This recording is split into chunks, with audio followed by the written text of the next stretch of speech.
खैबर पख्तूनख्वा के नवाही इलाके दोशहरा में उदेड़ उम्र किसान महबूब रहमान को खालिक कायनात ने उम्र के आखिरी हिस्से में खुदाई का करिश्मा दिखाकर औलादी नरीना की नेमत से मालामाल किया।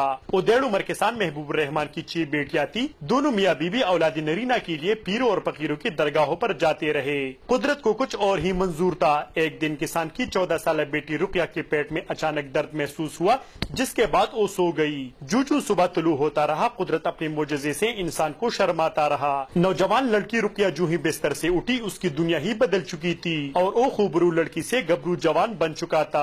वालिदैन और उसकी बहनें कुदरत का मोजज़ा देखकर हैरान परेशान हो गए, जिसके बाद इलाके और डॉक्टरों से राबिता किया गया, जहां पर हैरत अंगेज इंकिशाफ हुआ कि खालिक कायनात अपना शान दिखा चुका है। उम्र के आखिरी हिस्से में औलादी नरीना की नेमत मिलने पर मियाँ बीवी बेसाख्ता अल्लाह के सामने सजदा रेज हो गए। मेरी 6 बेटियां थी और ये खुशी इत्तेफाकन आ गई। शाम को उसे पेट में दर्द महसूस हुआ, जिसके बाद उसने अपने आप को लड़का बनने का इंकिशाफ किया। तस्दीक करने पर सारे खानदान को अल्लाह के मौजज़े पर हैरानी हुई, जिस पर तमाम घराना अल्लाह के हुजूर में सजदरेस हो गए। जिसकी तब्दीली के बाद मीडिया से बातचीत करती हुई रुकिया बेगम से असदुल्ला बनने वाले नौजवान ने बताया कि वो आला तालीम हासिल करके डॉक्टर, इंजीनियर या साइंसदान बनना चाहता है। इस मौका पर असदुल्ला की बहनी और वालिदैन खुशी से फूली नहीं समा रही थी और उनकी आंखों में खुशी के आंसू छलक रहे थे, जबकि असदुल्ला सारा दिन इलाके के लोगों से मुबारकबाद और तोहफे वसूल करते रहे। दूसरी जानिब असदुल्ला के वालिदैन ने घर में गबरू जवान की आमद पर बैल की कुर्बानी देने का भी ऐलान किया।